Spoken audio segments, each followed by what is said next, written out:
পরম ভাগবত ভক্ত চূড়ামণি প্রভুপাদ ভুবনেশ্বর সাধু ঠাকুরের ১৫৬তম শুভ আবির্ভাব তিথি মহোৎসব পালিত হচ্ছে মহাসাড়ম্বরে। Patharkandi Bhubaneswar mission and international cultural সেন্টারে গতকাল ২২ অক্টোবর থেকে শুরু হয়েছে। আগামী ২৫ অক্টোবর পর্যন্ত ৪ দিন ব্যাপী অনুষ্ঠান বিভিন্ন মাঙ্গলিক ও ভক্তিমূলক অনুষ্ঠানের মাধ্যমে পালিত হবে। ২২ অক্টোবর সন্ধ্যা ৭টায় মঙ্গলঘট স্থাপন ও শুভ অধিবাস সংকীর্তনের মাধ্যমে শুরু হয়েছে অনুষ্ঠান। ২৩ অক্টোবর সকাল ৮টায় সাধু ঠাকুরের চিত্রপট সহ ১৪ মাদলের মাধ্যমে নগর পরিক্রমা করা হয় পাথারকান্দির বিভিন্ন এলাকায়। দুপুর ১১টা ৩০ সাধু ঠাকুরের জীবন দর্শনের উপর আলোচনাচক্র শুরু হয়। আলোচনাচক্রে ভুবনেশ্বর সাধু ঠাকুরের জীবন দর্শনের বিভিন্ন দিক নিয়ে বক্তব্য রাখেন বক্তারা। বৃহস্পতিবারের অনুষ্ঠানে প্রধান অতিথি হিসাবে উপস্থিত ছিলেন আসাম সরকারের মন্ত্রী তথা পাথারকান্দির বিধায়ক কৃষ্ণেন্দু পাল। সম্মানিত অতিথি হিসাবে বিজেপি রাজ্যিক ওবিসি মোর্চার সভাপতি সুভাষ দত্ত সহ অন্যান্যরা। তারা প্রত্যেকে সাধু ঠাকুরের আশীর্বাদ গ্রহণ করে ভুবনেশ্বর সাধু ঠাকুরের জীবন দর্শনের আলোচনায় দীর্ঘ সময় বক্তব্য উপস্থাপন করেন। সন্ধ্যায় ১৫৬টি প্রদীপ প্রজ্বলনের পর শুরু হয় সন্ধ্যারতি।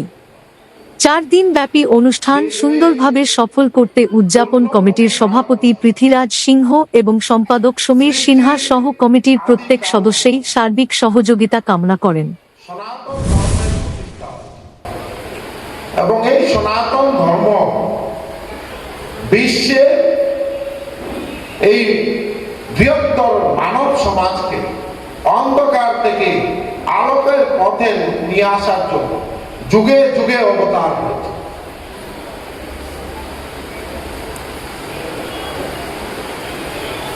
আজকে এখানে বলেছেন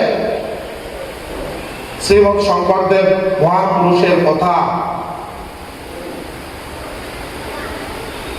আজকে এই বৃহত্তর অসমের এই সমাজকে গঠন করার জন্য ওনার যে প্রয়াস, ওনার যে প্রচেষ্টা, ঠিক সেইভাবে এই সনাতন ধর্মকে রক্ষা করার জন্য নিজে পদব্রত শ্রী চৈতন্য মহাপ্রভু শ্রী শ্রী ভুবনেশ্বৰ সাধু ঠাকুৰ দেৱৰ যি ১৬৭ বছৰীয়া আমাৰ যি জন্ম জয়ন্তী, এই জন্ম জয়ন্তীৰ উৎসৱত উপস্থিত থাকিবলৈ পাই মই নিজকে সৌভাগ্যৱান বুলি ভাবিছোঁ। আৰু আমাৰ সনাতন সভ্যতা সংস্কৃতিক আমাৰ প্ৰভু ভগৱন্ত শ্ৰীকৃষ্ণৰ সংস্কৃতিৰে আমাৰ এই বৃহত্তৰ বিষ্ণুপ্ৰিয় সমাজখনক তেখেতে আধ্যাত্মিকতাৰ দৰ্শনেৰে সমৃদ্ধ কৰি বিশ্বৰ বুকুত এটা শক্তিশালী জনগোষ্ঠী হিচাপে প্ৰতিষ্ঠা কৰাত তেখেতৰ যি অৱদান, এই অৱদানক আজি ইয়াত শ্ৰদ্ধাৰে স্মৰণ কৰা হৈছে।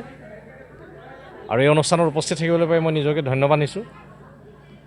বিশেষভাৱে ভাল লাগিছে যে এখন সমাজ, যিখন সমাজ আচলতে আমাৰ অসমৰ একেবাৰে শেষ প্ৰান্তত, ভাৰত বাংলাদেশ সীমান্তত প্ৰায় আমি এইখন সমাজক আজি লগ পাইছোঁ। গতিকে এই সমাজখনৰ এই অনুষ্ঠানটোলৈ আহি মই ইয়াতে যি আমাৰ আদৰ আপ্যায়ন পাইছোঁ, তাৰ কাৰণে মই আপোনালোকৰ অসমৰ সকলো সাংবাদিক চেনেলবোৰক মই ধন্যবাদ জ্ঞাপন কৰিছোঁ। আমাৰ ভুবনেশ্বৰ মিছন কালচাৰেল চেণ্টাৰৰ উদযাপন কমিটিৰ ফালৰ পৰা মোৰ লগত উপস্থিত আমাৰ উদযাপন কমিটিৰ জেনেৰেল ছেক্ৰেটাৰী। আজি আমি অখিল বিষ্ণুপ্ৰিয়া মণিপুৰ মহাসভাৰ আমাৰ পূজ্য তথা শ্ৰীল ঠাকুৰৰ ১৫৬তম আবিৰ্ভাৱ তিথি আমাৰ জনগোষ্ঠীৰ পৰা গুণীজ্ঞানী ব্যক্তি উপস্থিত আছিল। আজিৰ এই মুখ্য অনুষ্ঠানত আমাৰ সকলো সন্মানীয় অসম চৰকাৰৰ মাননীয় মন্ত্ৰী আমাৰ মুখ্য অতিথি হিচাপে উপস্থিত আছিল। তেওঁৰ মাৰ্গদৰ্শন আমি পাই পুৰা আনন্দিত। লগতে আমি যিহেতু বিষ্ণুপ্ৰিয়া মণিপুৰী জনগোষ্ঠী এটা পিছপৰা জনগোষ্ঠী হ'ল, এই অবিচি মোৰ্চা অসমৰ ৰাজ্যিক সভাপতি আমাৰ শ্ৰদ্ধা সুভাষ দত্ত ডাঙৰীয়া তেখেতৰ মূল্যৱান বক্তব্য লৈ আমাক মাৰ্গদৰ্শন কৰিছে। আগন্তুক দিনত এই জনগোষ্ঠীটোক আগত লৈ যাব বুলি তেখেতৰ মন্তব্য আগবঢ়াইছে। আৰু অবিচি মোৰ্চাৰ বিভিন্ন বিষয়ববীয় আজি উপস্থিত আছিল আৰু আমাৰ ভাৰতীয় জনতা পাৰ্টীৰ জিলা সভাপতি ধৰি ৰাজ্যিক বিষয়ববীয় উপস্থিত আছিল। আমি আজি আমাৰ মন্ত্ৰী অলৰেডি তেখেতৰ ভাষণত কৈ গৈছে, আমি COBC সম্পৰ্কে এইটো অতি সোনকালে আমি ভাল খবৰ পাম বুলি আমাৰ এই জনগোষ্ঠীক আমাৰ অৱগত কৰিছে।